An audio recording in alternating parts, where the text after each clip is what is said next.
What if one piece of furniture could save space, look great, and help you stay fit? That's exactly what I built here. A stylish whole bench with hidden storage compartment for weights and, well, possibly even cats. The best part? Transforms into a workout bench. This project is affordable, space-saving, and functional. And I built it from scratch for just $50 using basic tools.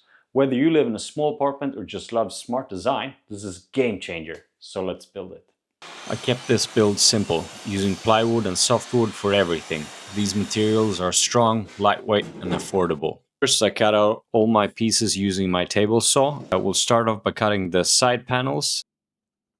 For materials, I used 18mm or 3/4 of thick plywood, softwood for reinforcements, wheels for mobility, foam padding and fabric for comfort and, of course, aesthetics. As for tools, you need a table saw for straight, precise cuts. You can, however, use a circular saw with a guide rail for accurate cuts if you don't have a table saw. A jigsaw for cutting out details. A drill. You need a screwdriver and some clamps, and staple gun and foam for the upholstering of the seat. To keep this strong while hiding screws, I used pocket hole joinery. This keeps the design clean and strong. You can use normal screws. It is not as clean design and look, but it works just as well.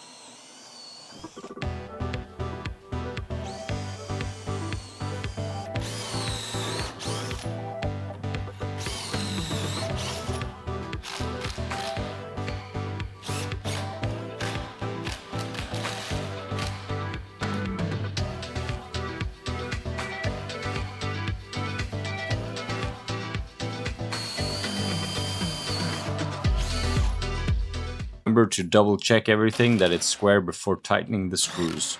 You can also apply wood glue for extra strength.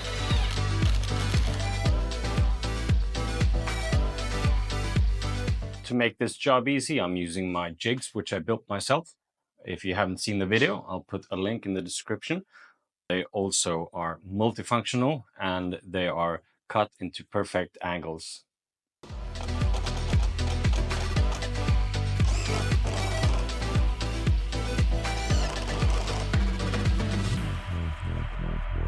So we've cut 2 pieces of plywood, 800 by 80mm. We're going to use this for the brace. And now I'm going to mark out the holes. Now that we have our holes cut, we want to use the jigsaw to saw 45-degree angles into each slot so that we may use it later for the cross brace.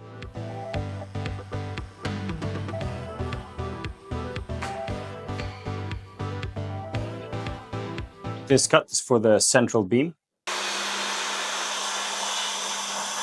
And once this is cut, you need to mark it in the same fashion as we did with the cross brace supports. After that, repeat the procedure with the jigsaw and cut out 45-degree angles towards the holes. Next step is to put them together and see if they align.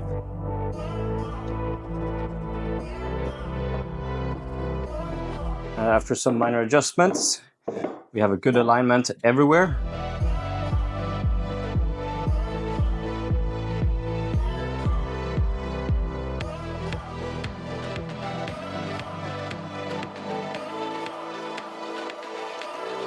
Next, we'll cut 2 pieces of 45 by 45mm. Next off, we'll mark our hole where the center bar goes through here.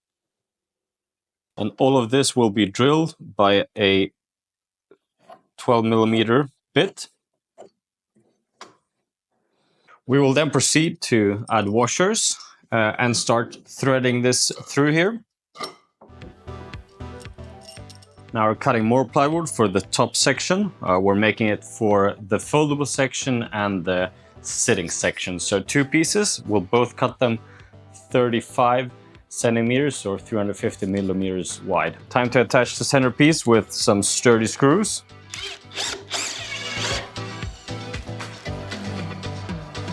The top is finished, and this is how I joined it.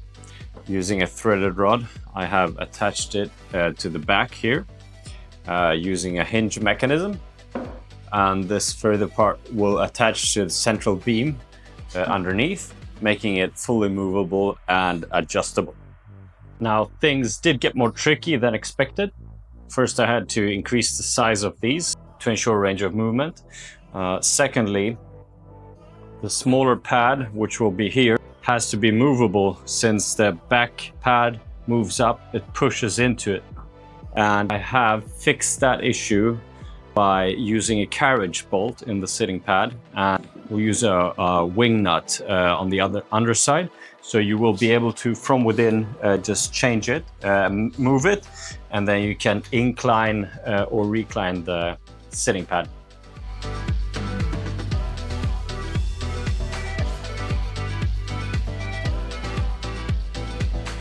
To decrease the risk of wobble, I added extra pair of just wood feet. These are just 1-2 millimeters below the wheels themselves, which means that when it gets a lateral pressure on it, it doesn't wobble. The feet will remove that wobble, and on the same hand, they are low enough not to scrape on the ground so that the wheels can do the job and that the bench is fully mobile at all times. Now, naturally, we want this to look as good as possible. Now, the sides don't look good at all. This is plywood. We want to get the feeling of massive wood. This is going to be a home decor furniture.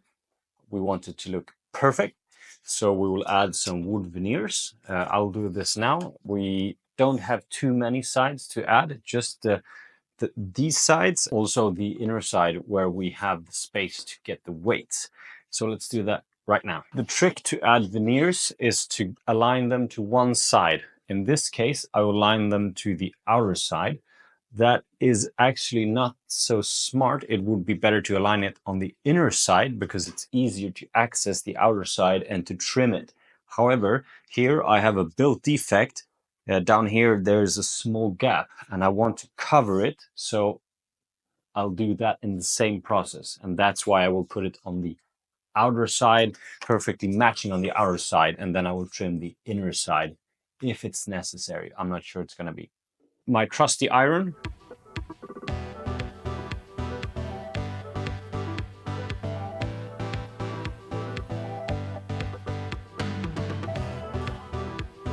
Now remember that this glue needs some time to activate, so work in smaller sections. Once it is active, we will use just a wooden scraper to firmly attach it. Now, if there are sides which are not perfect, that is fine, because remember they're a corner. You can just sand them and you will get a round shape and it will look extremely good. Don't worry about it.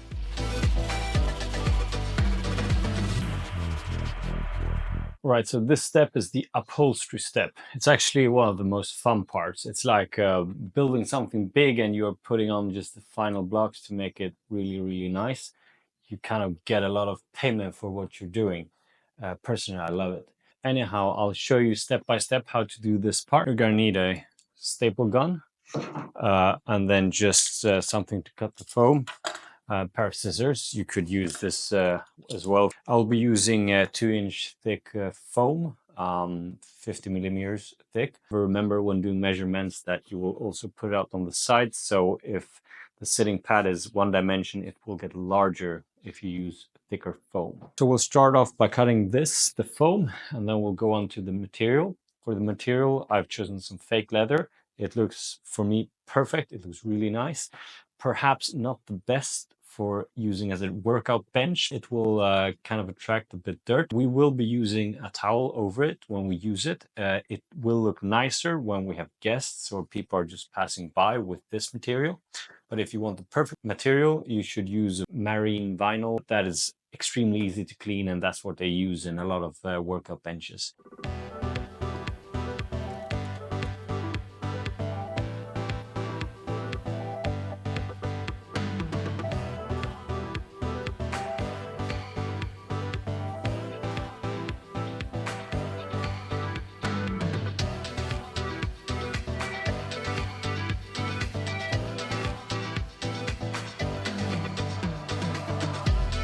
Next step is to attach the foam onto the plywood. We'll use glue on both sides. We'll press it on, and afterwards we will use our fabric, which is this one. So for this next step, we are going to attach one side, and these we will remove afterwards. So the smarter it is to angle the staples, because then we will be able to remove them later on. We will do the opposite side. Same thing here. We will remove these staples for later, and we will repeat this on each side. Now that this is complete, we will focus on one side at a time. I will start with this side.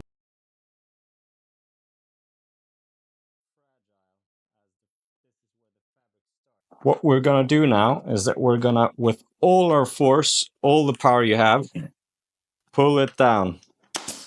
And we're gonna start attaching it. We're gonna do it step by step all the way. You can either pull like this, or you can pull like this, which gives you a bit more control. And we will complete this side first until we get to the corner, and here we will slow down. We will do the rest, which means this side.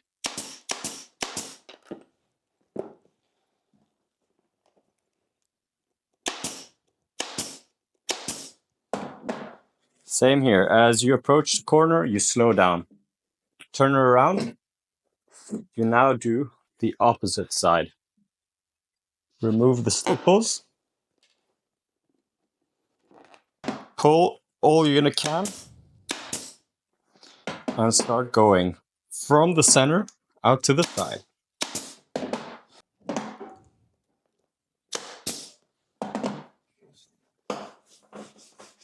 Now the corners are left, and this is where it gets a bit tricky. We want one side shorter and one a bit longer. This is a bit too long, so we will cut it down. We will start from the side where it is shorter, and we'll start moving it and folding it. The fabric is a bit foldable, and we will use this to our advantage. Like this.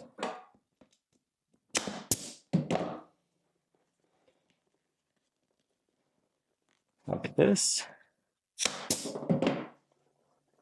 And finally, like this.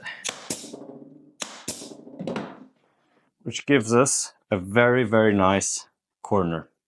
And we will repeat the step on each corner. And the procedure for the back part is it's identical.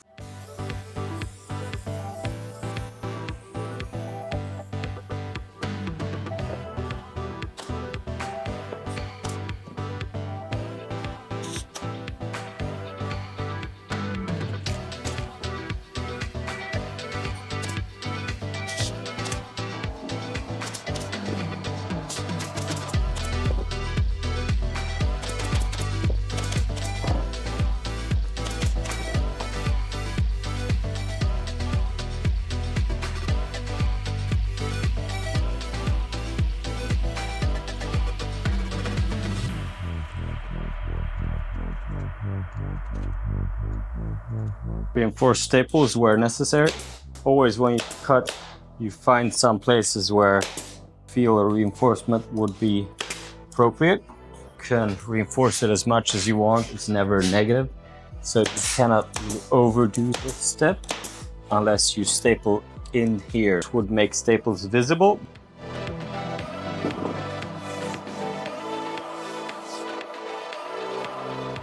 And here you have a quick view of the mechanism.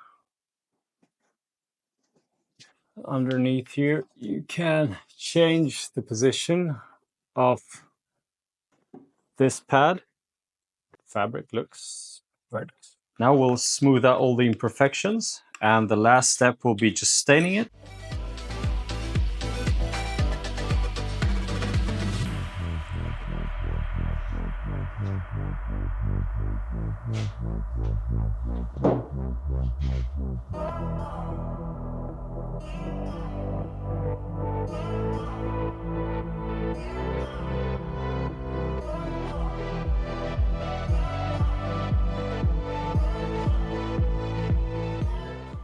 There you have it. Stylish, functional whole bench that hides weights, is movable, and doubles as a workout bench. Perfect for small spaces. What do you think? Would you build something like this? Would you choose another color? Let me know in the comment section. Don't forget to hit the like button, hit subscribe, and I'll see you in the next video.